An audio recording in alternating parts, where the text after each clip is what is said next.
Good morning मेरे प्यारे future doctors, कैसे हैं आप सब। उम्मीद करता हूँ मस्त और स्वस्थ होंगे हमेशा की तरह।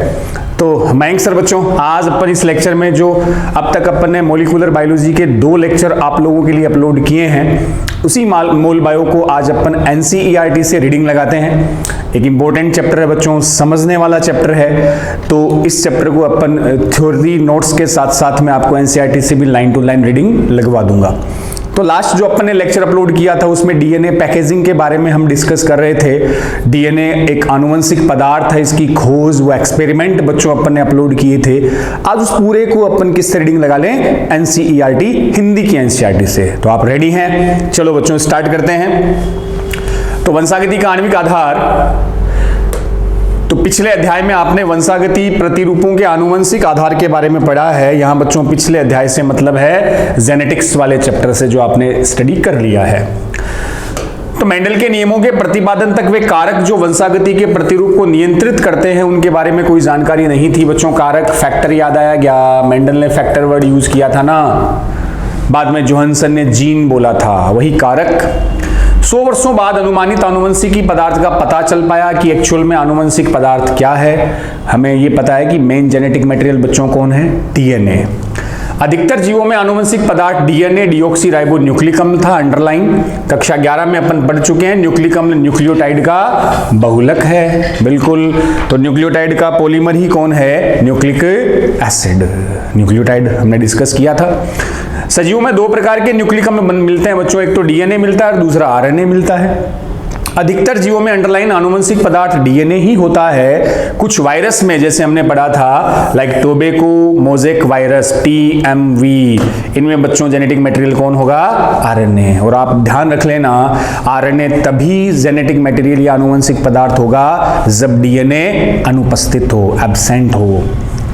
आरएनए के अन्य और भी अतिरिक्त कार्य है, ये भी बच्चों अपन आरएनए में पढ़ेंगे। आरएनए अनुकूलक, संरचनात्मक और कुछ स्थितियों में उत्प्रेरक अणु का कार्य करता है। अंडरलाइन कर लियो। उत्प्रेरक का मतलब इसी चैप्टर में आगे आएगा बच्चों। आरएनए एंजाइम की तरह भी काम करता है और मैं उसका आपको एग्जांपल बताऊंगा, एक राइबोजाइम। वैसे एंजाइम प्रोटीन के बनते हैं, यहां ये आरएनए से बना होता है। अनुकूलक भी आएगा, संरचनात्मक आरएनए राइबोसोम बनाता है, आरआरएनए, एमआरएनए, टीआरएनए, वो अलग अलग टाइप के डिस्कस करेंगे। न्यूक्लियोटाइड की संरचना व एकल इकाइयों से जुड़कर न्यूक्लिक अम्ल बहुलक बनने के बारे में अपन 11th में पढ़ चुके हैं, बायोमोलिक्यूल वाला चैप्टर। इस अध्याय में डीएनए की संरचना, इसकी प्रतिकृति, डीएनए से आरएनए के निर्माण की विधि, डीएनए से आरएनए बनना ट्रांसक्रिप्शन था, और जेनेटिक कोड जो प्रोटीन में अमीनो अम्लों के क्रम को निर्धारित करते हैं, और प्रोटीन संश्लेषण जिसको अपन ट्रांसलेशन बोलते हैं, अनुवादन, इन सब प्रोसेस के बारे में समझेंगे। पिछले दशक में मानव जीनोम में स्थित पूर्ण न्यूक्लियोटाइड क्रम के निर्धारण से जीनोमिक्स के नए महाकल्प का आरंभ हुआ। जीनोमिक्स देखो बच्चों, ये भी एक साइंस की ब्रांच है, जीनोमिक्स। जीनोमिक्स जीन आ रहा है, तो इसमें ये पता लगा है कि ह्यूमन बॉडी में कितने जीन होते हैं, किस जीन का क्या फंक्शन है, वो किस कैरेक्टर को कंट्रोल करता है। ये सारी स्टडी हम किस ब्रांच के अंदर करेंगे, जीनोमिक्स। सिंपल सी बात है, जैसे हम बोलते भी हैं कि बच्चों अपना जो ईच एंड एवरी कैरेक्टर, आपका जो कोई भी लक्षण बॉडी का, वो कंट्रोल जीन करता है ना। और वो जीन ही है जो पेरेंट्स से किस में आते हैं, प्रोजेनी में, जनकों से किस में आते हैं, संततियों में। इसलिए जीन को क्या कहा जाता है, यूनिट ऑफ इनहेरिटेंस, वंशागति की इकाई, जो डीएनए के बने होते हैं। क्लियर? इसी चैप्टर के अंतिम सेगमेंट में अपन मानव जीनोम अनुक्रम के बारे में पढ़ेंगे, इसी चैप्टर में आएगा। अपनी चर्चा की शुरुआत में हम सबसे पहले बच्चों डीएनए मिलने वाले सर्वाधिक रुचिकर अणु डीएनए की संरचना के अध्ययन से करेंगे। देखो, सजीवों में मिलने वाला सर्वाधिक इंटरेस्टिंग मॉलिक्यूल, रुचिकर अणु डीएनए। क्यों? क्योंकि एक डीएनए ही है जिसके पास अपनी सारी इंफॉर्मेशन है। आंख कैसी, नाक कहाँ, कान कितने, मतलब सारी स्ट्रक्चर वैसे ही है। सिर में हर चीज फिक्स है बच्चों, नाक यही है, आंखें आपकी यहाँ है, कान इधर है, सब में फिक्स है, सबका जेनेटिक मेकअप फिक्स होता है। ये सारी इंफॉर्मेशन किसके पास स्टोर होती है, डीएनए के पास। ऐसा नहीं कि किसी का जो नाक है वो साइड में आ गया, कान इधर आ गया, तो ये सारी इंफॉर्मेशन डीएनए के पास, बिना किसी एरर के। इसलिए सबसे इंटरेस्टिंग मॉलिक्यूल डीएनए को बोला गया है। चलो स्टार्ट अपन डीएनए से कर लेते हैं बच्चों। डिऑक्सी राइबो न्यूक्लियोटाइड का एक लंबा बहुलक है डीएनए में, कौन सा? Deoxy ribo nucleotide. न्यूक्लियोटाइड दो टाइप के बता सकते हो, आरएनए में है तो उसको राइबो न्यूक्लियोटाइड बोल दो बच्चों, डीएनए में है तो डिऑक्सी राइबो न्यूक्लियोटाइड। डीएनए की लंबाई सामान्यतः इसमें मिलने वाले न्यूक्लियोटाइड पर निर्भर है, जितने न्यूक्लियोटाइड है उतनी इसकी लेंथ होगी। क्लियर? वो डीएनए की लेंथ बताई भी थी ना आपको।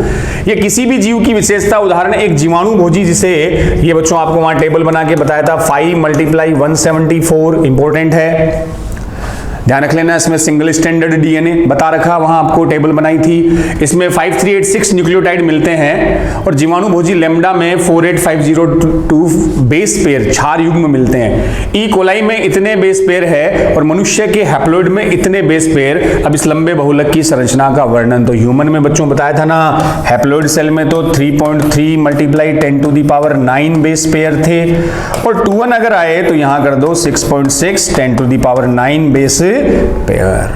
क्लियर है? डेटा पूछा जा सकता है, वहां मैंने टेबल में बता दिया था आपको लेक्चर सेकंड में।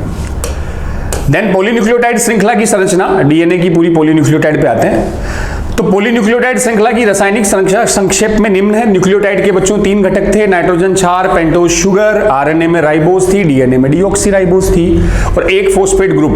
नाइट्रोजन क्षार 2 थे, प्यूरिन और पायरिमिडीन। साइटोसिन डीएनए आरएनए दोनों में मिलता है, जबकि थाइमिन डीएनए में था। थाइमिन के स्थान पर यूरेसिल आरएनए में था। क्लियर बेटा जी? नाइट्रोजन क्षार नाइट्रोजन ग्लाइकोसिडिक बंध द्वारा पेंटोज शर्करा के पहले कार्बन से जुड़कर न्यूक्लियोसाइड बनाता है। जैसे वो वाला डायग्राम था, इस पेंटोज शुगर का ये कार्बन फर्स्ट कार्बन से बच्चों क्या जुड़ रहा था? Nitrogenous base. और ये बॉन्ड कौन सा था? N glycosidic bond. और 5वें कार्बन का जो OH ग्रुप था यहां जुड़ रहा था फॉस्फेट। बस वही बात है। तो न्यूक्लियोसाइड जैसे एडिनोसिन, डीएनए में deoxy adenosine, guanosine, deoxy guanosine, cytidine, deoxy cytidine, यही सारे हो गए। जब फॉस्फेट समूह फॉस्फोएस्टर बंध द्वारा न्यूक्लियोसाइड के 5वें कार्बन के हाइड्रोक्सिल अंडरलाइन कर लो से जुड़ता है तब न्यूक्लियोटाइड बन जाता है। तो ये लो, जब 5वें पे फॉस्फेट जुड़ेगा तो ये पूरी स्ट्रक्चर क्या हो गई? न्यूक्लियोटाइड हो गई बेटा जी। 2 न्यूक्लियोटाइड 3 से 5 फॉस्फोडाइएस्टर बंध द्वारा जुड़कर डाई न्यूक्लियोटाइड के निर्माण करते हैं। ये लो, डाई न्यूक्लियोटाइड भी ध्यान रख लेना। एक ये था, ऐसी अपन ने चेन बनाई थी, इसका ये 3rd, इसका ये 5th। तो 3rd और 5th के बीच में ये वाला जो जॉइंट था ना, ये बॉन्ड था फॉस्फोडाइएस्टर। तो फॉस्फोडाइएस्टर के लिए ये 3rd कार्बन, इधर वाला 5th कार्बन, तो फॉस्फोडाइएस्टर हो गया। अब बच्चों कितने न्यूक्लियोटाइड दिख रहे हैं आपको? 2 दिख रहे हैं, तो आप इसको क्या बोल सकते हो? Dinucleotide. लो, डाई न्यूक्लियोटाइड का निर्माण करेगा। इस तरह से कई न्यूक्लियोटाइड जुड़कर एक पॉलीन्यूक्लियोटाइड श्रृंखला का निर्माण करते हैं। इस तरह से निर्मित बहुलक के राइबोज शर्करा के 5वें किनारे पर स्वतंत्र फॉस्फेट समूह मिलेगा, जिसे पॉलीन्यूक्लियोटाइड का 5वां किनारा। ठीक इसी तरह से बहुलक के दूसरे किनारे पर 3rd पर हाइड्रोक्सिल ग्रुप जुड़ा होता है, उसका 3रा सिरा। ये भी समझ गए ना, वो आपको एक चेन वाले डायग्राम से समझा दिया था। सबसे ऊपर वाले पे तो ये 5वां जो है यहाँ फॉस्फेट, तो 5वां फ्री है।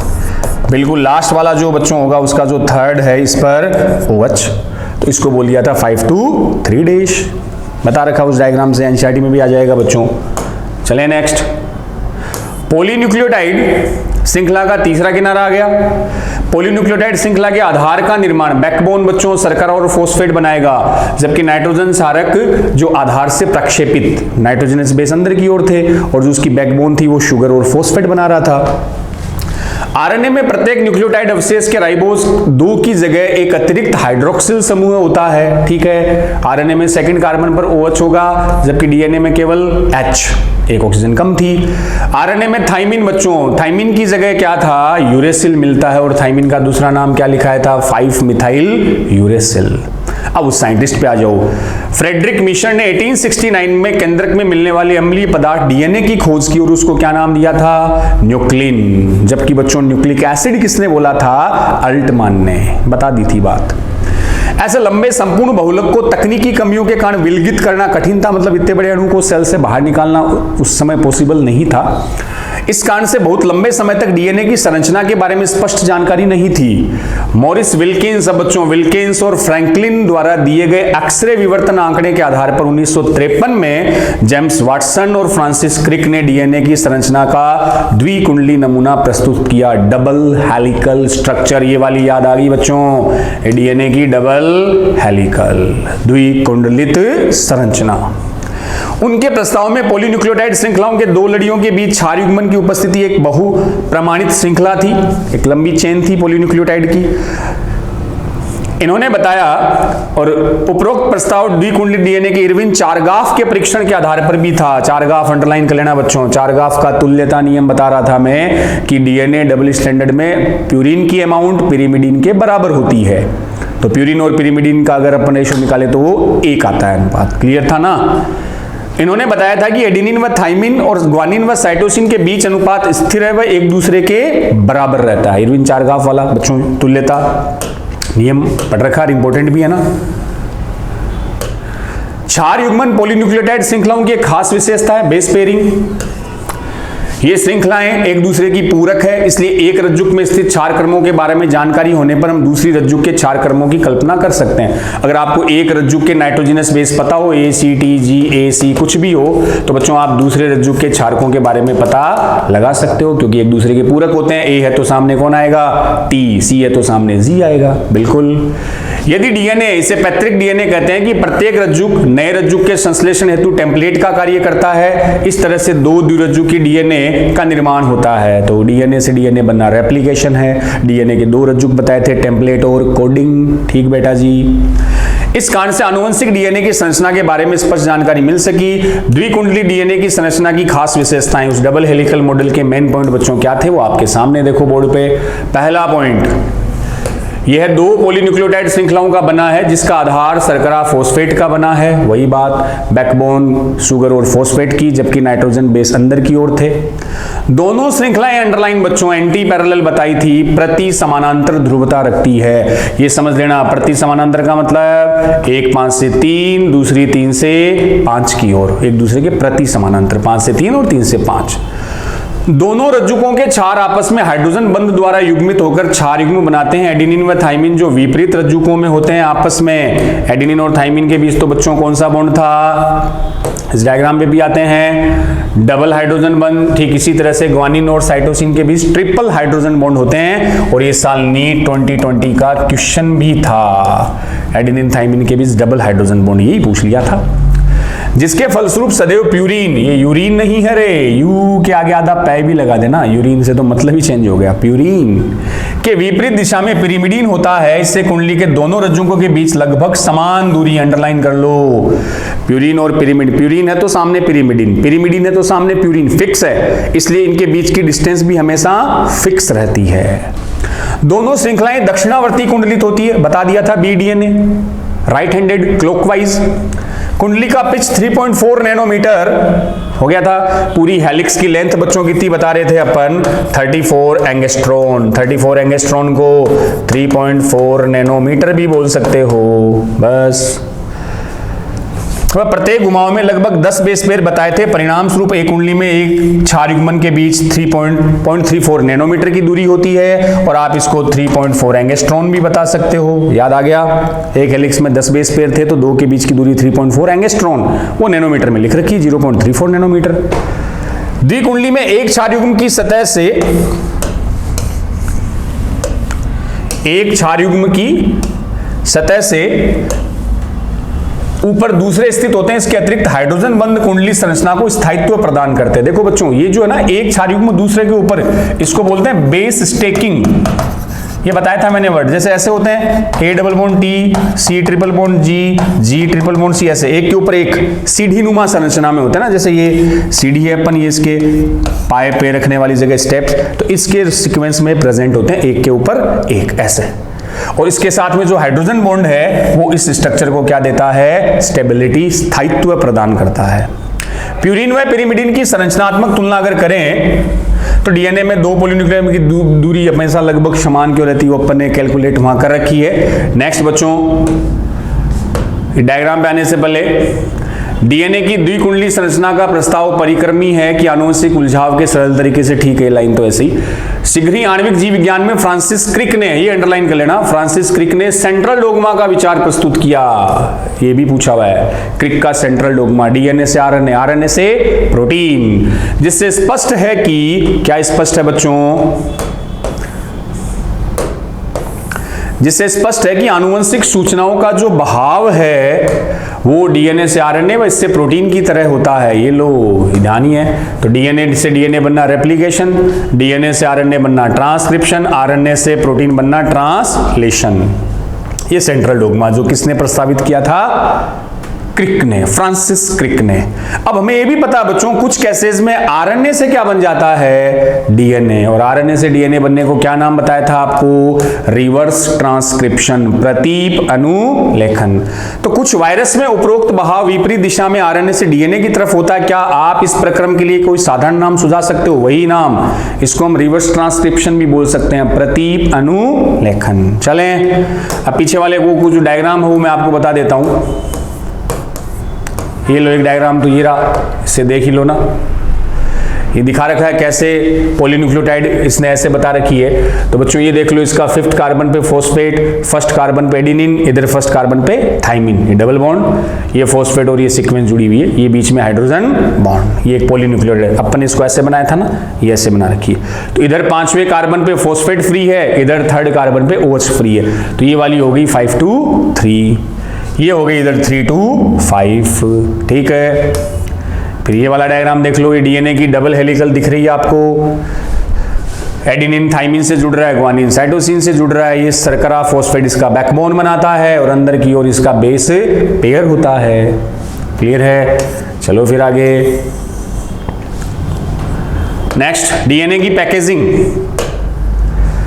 वही कि भाई इतना बड़ा जो डीएनए है, अपन ने बताया था कि अपनी डिप्लॉइड सेल में 2.2 मीटर बड़ा डीएनए होता है बच्चों। इतने बड़े डीएनए को न्यूक्लियस में कैसे पैक रखें, तो पैकेजिंग अलग अलग थी। प्रोकैरियोट में तो हमने एक न्यूक्लियोइड वर्ड बताया था, यूकैरियोट में बच्चों एक न्यूक्लियोसोम आया था, कैसे डीएनए उसमें अरेंज पैक होता है, उस पर आ रहे हैं। तो लगातार 2 क्षार युग्मों के बीच की दूरी ये वाली थी मान ली जाए, और यदि एक प्रारूपी स्तनधारी कोशिका में डीएनए द्विकुंडली की लंबाई की गणना की जाए तो फॉर्मूला था ना, टोटल बेस पेयर को मल्टीप्लाई कर दो 2 के बीच की दूरी से, तो वो लगभग कितना आ गया था, 2.2 मीटर। और ये भी नीट 2020 में पूछा था इसी साल, टोटल डिस्टेंस कितनी आएगी, 2.2 मीटर। ये भी बता रखा था आपको, आ गया देखो एनसीईआरटी से, इस चैप्टर से एनसीईआरटी बेस्ड क्वेश्चन बन जाते हैं बच्चों। तो लाइन टू लाइन रीड करनी है अपने को। ये लंबाई, अगर केंद्र की लंबाई चौड़ाई देखें तो उससे काफी अधिक है। इस तरह से एक लंबा डीएनए एक कोशिका में कैसे पैक होता है, केंद्रक 10⁻⁻⁶ बता रखा है, इससे बड़ा डीएनए तो कैसे अरेंज करो। तो हमें बताया कि अपने में डीएनए कौन सी प्रोटीन, हिस्टोन के चारों तरफ लिपटा रहता है, उसी की बात कर रहा है। यदि ई कोलाई डीएनए की लंबाई 1.36 मिलीमीटर है तो क्या आप ई कोलाई में क्षार युग्मों की संख्या की गणना कर सकते हैं? बिल्कुल कर सकते हैं, और ये हमने उस लेक्चर में आपको बता भी रखा है बच्चों। वही 4 × 10⁻⁶ आ जाएगा, कर रखा है, देख लेना लेक्चर में, सेकंड लेक्चर में आ गया था। प्रोकैरियोट में जैसे ई कोलाई जिसमें स्पष्ट केंद्रक नहीं मिलता, इसके बावजूद भी डीएनए पूरी कोशिका में नहीं फैला होता, तो प्रोकैरियोट में बच्चों न्यूक्लियर मेम्ब्रेन तो होती ही नहीं है। डीएनए ऋणात्मक आवेशित कुछ प्रोटीन जो धनात्मक आवेशित है से बंधकर एक जगह पर स्थित होते हैं, जिसे न्यूक्लियोइड कहते हैं। तो प्रोकैरियोट में क्या बढ़ाया था, न्यूक्लियोइड। न्यूक्लियोइड में डीएनए बड़े लूप में व्यवस्थित होता है जो प्रोटीन से जुड़े रहते हैं। अब बात करें यूकैरियोट की, जहां वो और ज्यादा डेवलप होता है, अरेंज होता है। यूकैरियोट में संरचना और काफी जटिल है। धनात्मक आवेशित क्षारीय प्रोटीन का समूह होता है जिसे हिस्टोन कहते हैं। तो डीएनए किस प्रोटीन से जुड़ा, हिस्टोन।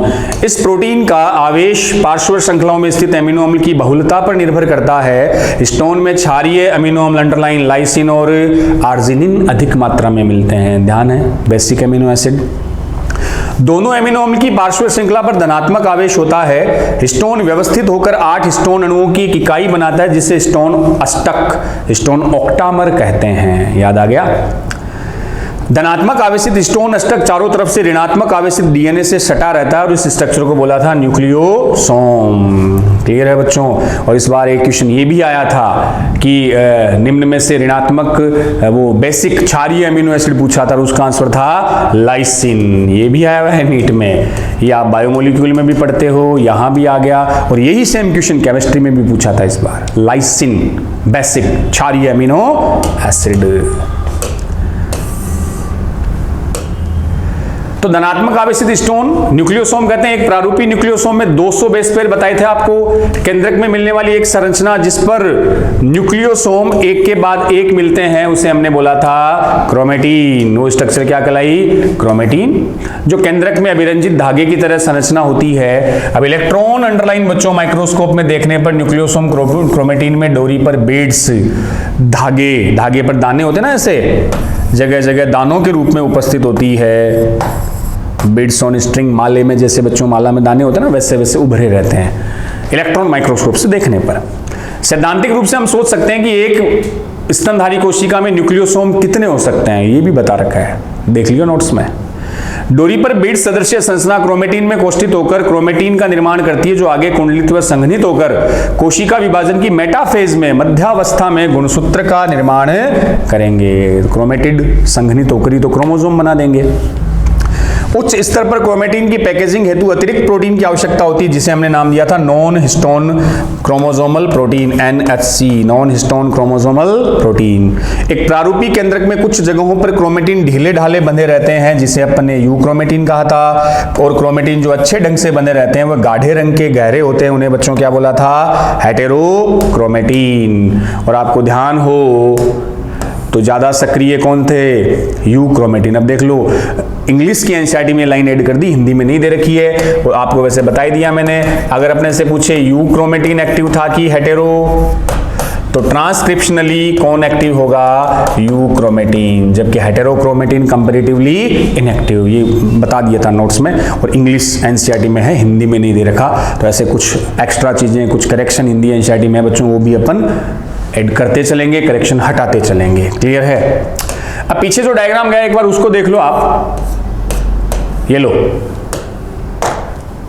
ये न्यूक्लियोसोम की स्ट्रक्चर बना रखी है अपन ने। ये बच्चों, ये मान लो स्टोन अणु हो गया, इस पे डीएनए है, ये H1 लिंकर डीएनए है, स्टोन ऑक्टामर था। हो गया डायग्राम।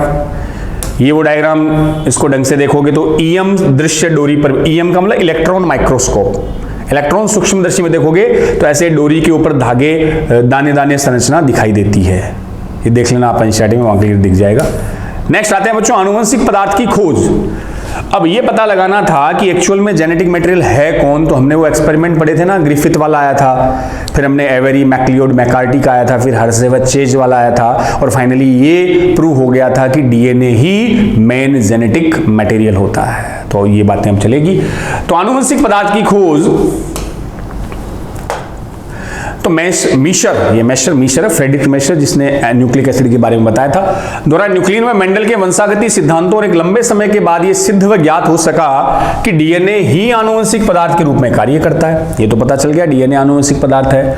आनुवंशिक वंशागति के आणविक आधार की खोज 1926 में हुई। मेंडल, सटन, मॉर्गन व अन्य दूसरे वैज्ञानिकों की पूर्व खोज के आधार पर स्पष्ट हो गया कि गुणसूत्र अधिकतम कोशिकाओं के केंद्रक से मिलता है, क्रोमोसोम केंद्रक में ही होता है।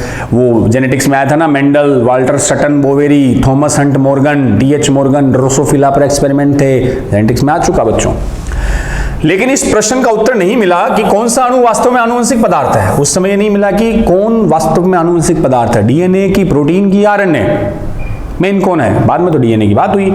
सबसे पहले ये ट्रांसफॉर्मेशन सिद्धांत ग्रिफिथ वाला अंडरलाइन करेंगे। 1928 में फ्रेडरिक ग्रिफिथ ने कौन सा बच्चों, स्ट्रेप्टोकोकस न्यूमोनी जीवाणु के साथ कई प्रयोग से रूपांतरण को अच्छे ढंग से व्याख्या की। उनके प्रयोगों के दौरान एक जीव के प्राकृतिक रूप से परिवर्तन हो गया। वही आर जो था वो किस में रूपांतरित हो गया था? एस में।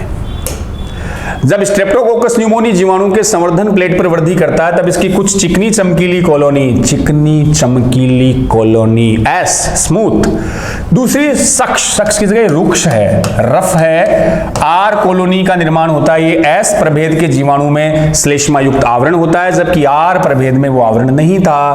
एस प्रभेद उग्र था और इससे चूहे निमोनिया से संक्रमित होकर मर गए, जबकि आर प्रभेद द्वारा निमोनिया नहीं होता है।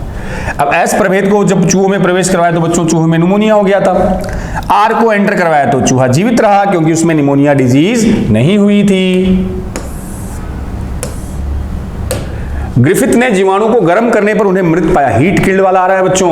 उन्होंने पाया कि गर्म करने पर मृत एस प्रभेद जीवाणु को जब चूहे में प्रवेश कराने से उसकी मृत्यु नहीं हो पाई, लेकिन जब उसे गर्म करने से मृत एस व सजीव आर जीवाणु के मिश्रण को चूहे में प्रवेश करवाया तब चूहे की मृत्यु हो गई। इस मृत चूहे से उसने सजीव एस जीवाणु को विलगित कर लिया। याद आ गई ना, एक्सपेरिमेंट बता रखे हैं अपन ने।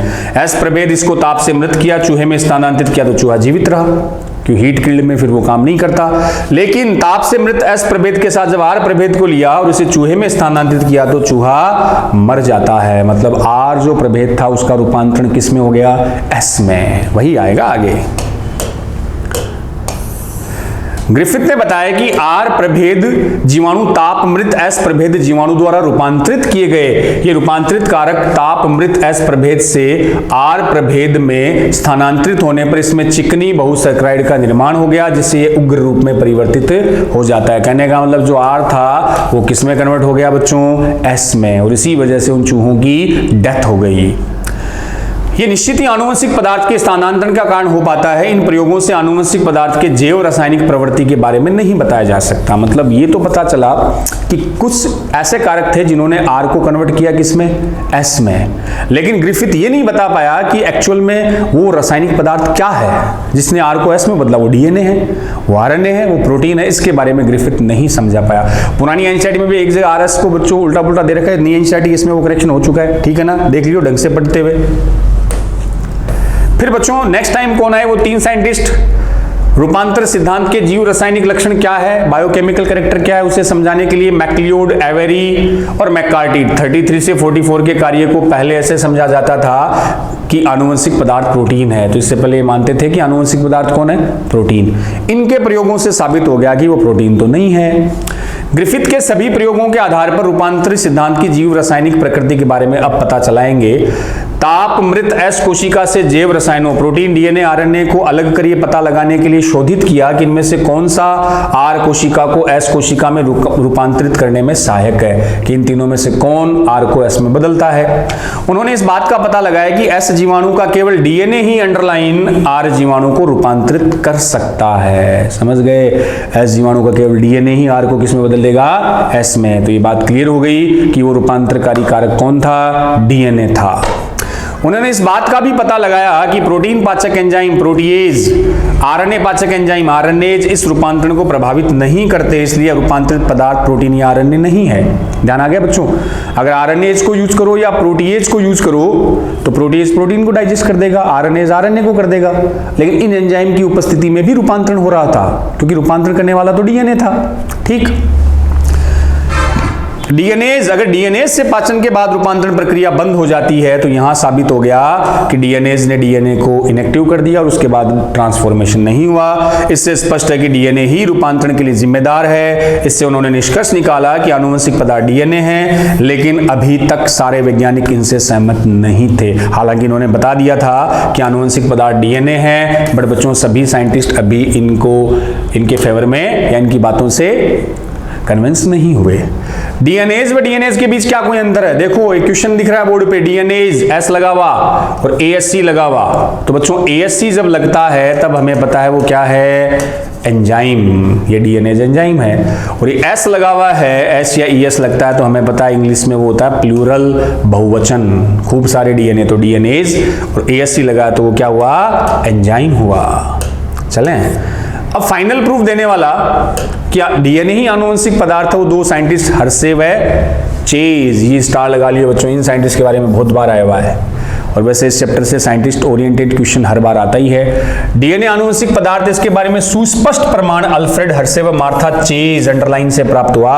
उन्होंने उन विषाणुओं पर कार्य किया जो जीवाणुओं को संक्रमित करते हैं, उन्हें हम बोलते हैं जीवाणु भोजी, बैक्टीरियोफेज। जीवाणु भोजी जीवाणु से चिपकते हैं और अपने आनुवंशिक पदार्थ को जीवाणु कोशिका में भेजते हैं। जीवाणु कोशिका विषाणु के आनुवंशिक पदार्थ को अपना खुद का समझेगा, जिससे आगे चलकर अधिक विषाणुओं का निर्माण होगा। हर्शे व चेज ने इस बात का पता लगाने के लिए प्रयोग किया कि विषाणु से प्रोटीन या डीएनए निकलकर जीवाणु में प्रवेश करता है। हमें तो बताइए ना कि जैसे ये बच्चों बैक्टीरियोफेज है, ये बैक्टीरिया है, तो जो बैक्टीरियोफेज का जेनेटिक मटेरियल है वही किस में आएगा, बैक्टीरिया में। जो भी जेनेटिक मटेरियल चाहे डीएनए हो या आरएनए, वही एंटर होता है। उन्होंने कुछ विषाणुओं को ऐसे माध्यम पर पैदा किया जिसमें एक को विकिरण सक्रिय फास्फोरस और दूसरे विषाणुओं को विकिरण सक्रिय सल्फर वर्धि किया गया था। याद आ गया, एक तो रेडियो एक्टिव फास्फोरस P32, एक रेडियो एक्टिव सल्फर S35 को बच्चों इन्होंने यूज किया था। तो जिस विषाणु को विकिरण सक्रिय फास्फोरस की उपस्थिति में पैदा किया उसमें विकिरण सक्रिय डीएनए पाया गया, जबकि विकिरण सक्रिय प्रोटीन नहीं था, क्योंकि डीएनए में फास्फोरस होता है, प्रोटीन में नहीं होता। ये ध्यान है ना अपने को, sulphur phosphorus DNA protein, DNA में सल्फर नहीं होता, प्रोटीन में होता है। डीएनए में फास्फेट होता है लेकिन प्रोटीन में नहीं होता है। क्लियर है? ठीक इसी तरह से विषाणु जिसे विकिरण सक्रिय सल्फर की उपस्थिति में पैदा किया गया उसमें विकिरण सक्रिय प्रोटीन पाई गई। डीएनए विकिरण सक्रिय नहीं था, क्योंकि डीएनए में सल्फर नहीं मिलता, प्रोटीन में होता है। विकिरण सक्रिय जीवाणु भोजी ई कोलाई जीवाणु से चिपक जाते हैं, जिससे संक्रमण आगे बढ़ता है। इन्फेक्शन पहली स्टेज आ गई थी। जीवाणु को सम्मिश्र में हिलाने से, ब्लेंडिंग, उसको उसमें हिला के विषाणु आवरण अलग हो गया। जीवाणुओं को अपकेंद्रण यंत्र में प्रचक्रण कराने से विषाणु कण जीवाणु से अलग हो जाते हैं। वही था ना बच्चों कि इन्फेक्शन के बाद इसे ब्लेंडिंग का मतलब सेंट्रीफ्यूज में हिलाया गया, हिलाने से जो विषाणुओं का आवरण था वो तो अलग हो गया बस, और इसका जेनेटिक मटेरियल किस में आ गया, बैक्टीरिया में आ गया। जो जीवाणु विकिरण सक्रिय डीएनए रखने वाले विषाणु से संक्रमित हुए थे वे विकिरण सक्रिय रहे। ठीक है, जिनके डीएनए को बच्चों अपन ने विकिरण सक्रिय किया था वो तो विकिरण सक्रिय रहे, और प्रोटीन को जिसको अपन ने विकिरण सक्रिय किया था उनमें, उन बैक्टीरिया में रेडियो एक्टिविटी नहीं हुई, क्योंकि प्रोटीन का जो कवर था वो तो बाहर ही रह गया था। इससे स्पष्ट है कि जो पदार्थ विषाणु से जीवाणु में प्रवेश करता है वह डीएनए है। जो जीवाणु उन विषाणुओं से संक्रमित थे जिनमें विकिरण सक्रिय प्रोटीन था वे विकिरण सक्रिय नहीं हुए। इससे संकेत मिला कि प्रोटीन विषाणु से जीवाणु में प्रवेश नहीं करता। इस कारण से आनुवंशिक पदार्थ डीएनए है जो विषाणु से किस में जाएगा, जीवाणु में। क्लियर है? तो इस एक्सपेरिमेंट से प्रूव हो गया कि आनुवंशिक पदार्थ प्रोटीन नहीं डीएनए ही होता है। ये डायग्राम से देख लेना, ये लो। तो ये बच्चों बैक्टीरियोफेज, इसमें विकिरण सक्रिय सल्फर है, प्रोटीन कवरिंग, तो इसने इन्फेक्शन किया तो ये जेनेटिक मटेरियल अंदर आ गया, प्रोटीन कवरिंग अलग हो गई। अब इन कोशिकाओं में विकिरण सल्फर का पता नहीं लगा क्योंकि वो तो इस बैक्टीरियोफेज में था, वो तो अलग हो गए। और इधर विकिरण सक्रिय ये फास्फोर 32 डीएनए वाला, तो डीएनए इसके अंदर गया, और जब अंदर गया तो कोशिकाओं में विकिरण सक्रिय का पता लगा, लेकिन इन पे कोट पे नहीं था। इससे स्पष्ट हो गया कि डीएनए ही सेल में एंट्री करता है, वही आनुवंशिक पदार्थ है। चले बच्चों आगे। आनुवंशिक पदार्थ के गुण, डीएनए बनाम आरएनए। अब ये कंपटीशन था कि भाई डीएनए अच्छा आनुवंशिक पदार्थ है, बेटर है कि आरएनए है।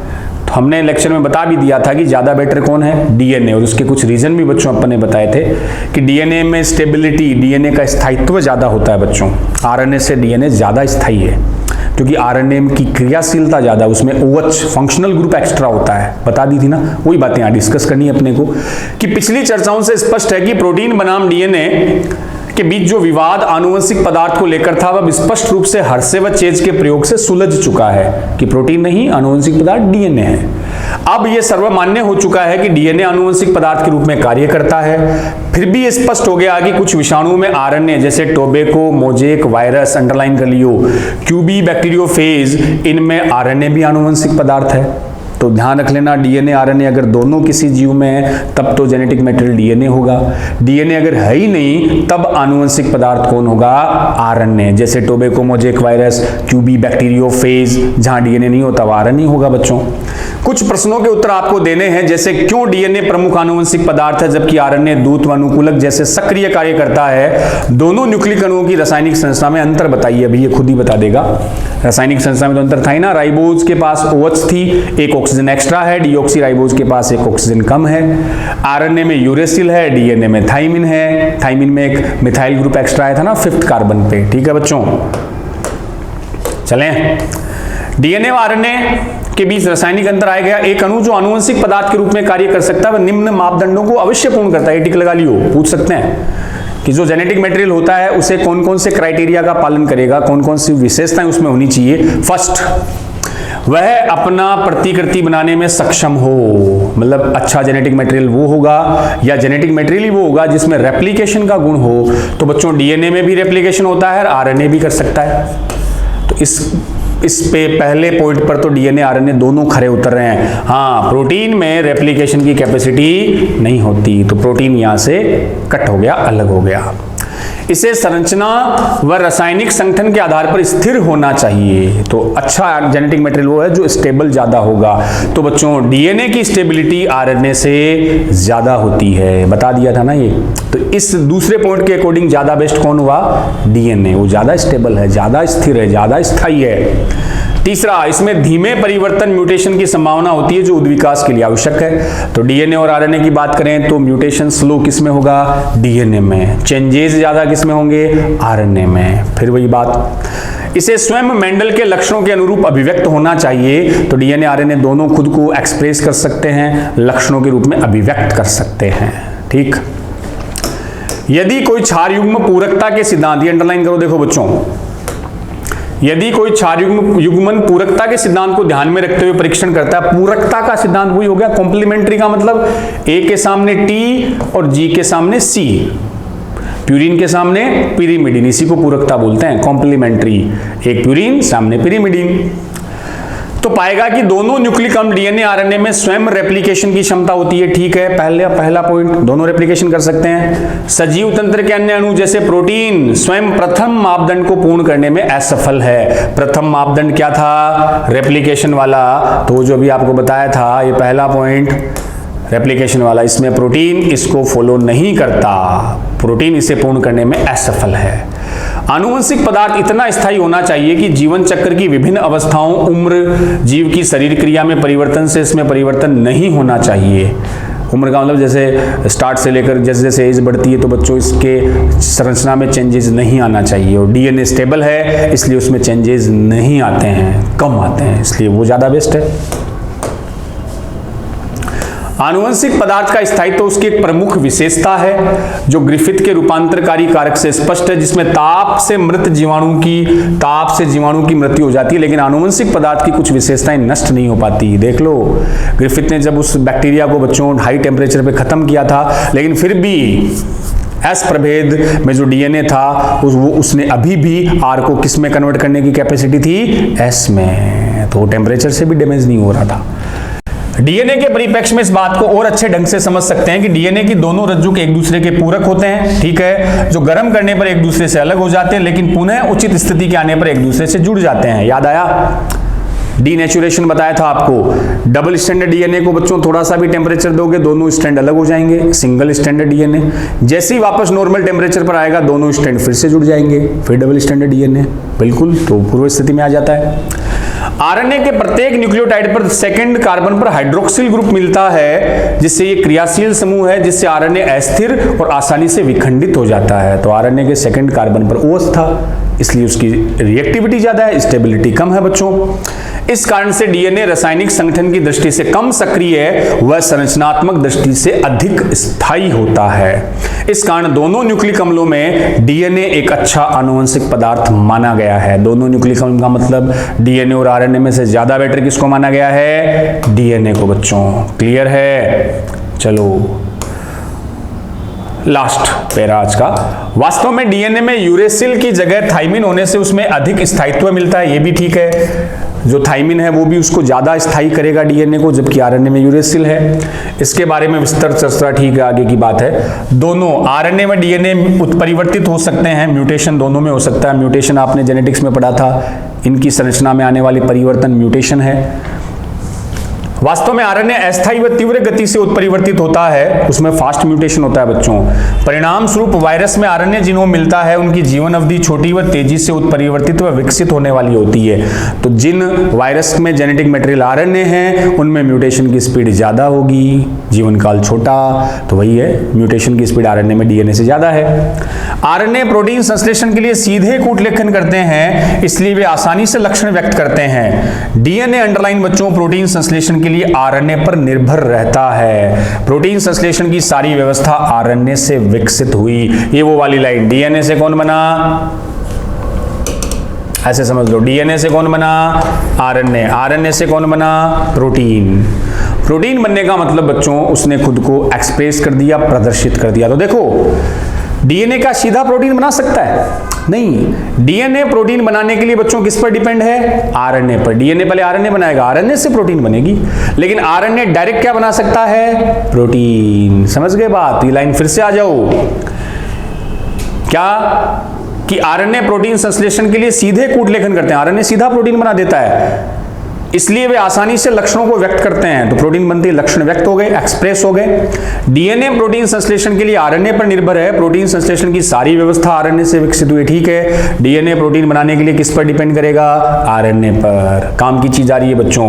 उपरोक्त चर्चाओं से स्पष्ट है कि दोनों डीएनए व आरएनए आनुवंशिक पदार्थ के रूप में कार्य करते हैं। दोनों न्यूक्लिक एसिड जेनेटिक मटेरियल है। डीएनए के अधिक स्थायी होने से वह आनुवंशिक सूचनाओं के संचय हेतु, अंडरलाइन कर लेना, सबसे उपयोगी है, और आनुवंशिक सूचनाओं के स्थानांतरण हेतु आरएनए उपयुक्त है। मतलब दोनों ही जेनेटिक मटेरियल के रूप में काम आ सकते हैं, लेकिन आनुवंशिक सूचनाओं के संचय हेतु डीएनए बेस्ट है क्योंकि वो ज्यादा स्थिर है, और उन आनुवंशिक सूचनाओं के स्थानांतरण के लिए, ट्रांसमिशन के लिए ज्यादा उपयुक्त कौन है? आरएनए, क्योंकि आरएनए सीधा क्या बना देगा? प्रोटीन, और प्रोटीन बनते ही वो लक्षण एक्सप्रेस हो जाएंगे, प्रदर्शित हो जाएंगे, ठीक है। तो ये इंपॉर्टेंट बच्चों लास्ट की 2-3 लाइन। तो पहले जो 2 लेक्चर हमने मोल बायो के फर्स्ट और सेकंड लेक्चर अपलोड किया था, उसमें जो जो पॉइंट हमने डिस्कस किए थे उससे रिलेटेड आज हमने बच्चों एनसीईआरटी की रीडिंग लगा ली है। ऐसे ही हर 1-2 लेक्चर के बाद मैं आपको लाइन टू लाइन एनसीईआरटी की रीडिंग लगाता रहूंगा। अगला जो थर्ड तो ये हो गया, फोर्थ जो लेक्चर आएगा उसमें बच्चों प्रीवियस ईयर नीट वाले इंपॉर्टेंट क्वेश्चन भी मैं आपको सोल्व करवा दूंगा। तो साथ साथ लेक्चर भी चल रहा है, चैप्टर भी चल रहा है, उसकी एनसीईआरटी भी हो रही है, और प्रीवियस ईयर में आने वाले क्वेश्चन भी हो रहे हैं। और इस चैप्टर का स्पेशली वो बच्चे ऑनलाइन जो क्लासेस ले रहे हैं वो इस मोल बायो के आराम से बच्चों सुनकर नोट्स भी बनाएं। और ये एक ऐसा चैप्टर है समझने वाला, जब इसका दूसरा तीसरा लेक्चर देखोगे ना तो इस चैप्टर को पढ़ने का तरीका ये रखो, जैसे आज वाला लेक्चर आपने देखा, मान लो थर्ड लेक्चर देखा, तो थर्ड लेक्चर देखने के बाद फर्स्ट वाले लेक्चर से फिर से रिवाइज करो। इसके नोट्स आप पहले वाले लेक्चर से स्टार्ट करते हुए पढ़ो, नोट्स बनाओ, लिखो साथ साथ। जहां भी कुछ चीज थोड़ी सी टिपिकल लग रही है अपने वीडियो को पॉज करो, रोको, फिर से सुनो, देखो, और उस चीज को अपनी नोटबुक में नोट करो, और उन नोट्स को फर्स्ट लेक्चर से वापस रीडिंग लगाओ, शुरू से इस चैप्टर को बार बार पढ़ो। धीरे धीरे ये फंडे अपने माइंड में क्लियर होते रहेंगे। एनसीईआरटी की लाइन टू लाइन रीडिंग लगानी है, इसीलिए मैं लगा के देता हूं। बीच में बता रहा हूं ना, नीट में आए हुए क्वेश्चन देख लो, एज इट इज एनसीईआरटी से पूछ लेते हैं बच्चों। ठीक है, मिलता हूं आपको अगले लेक्चर में, तब तक यूं ही मस्त रहें, पढ़ाई में व्यस्त रहें, स्वस्थ रहें। थैंक यू, जय हिंद।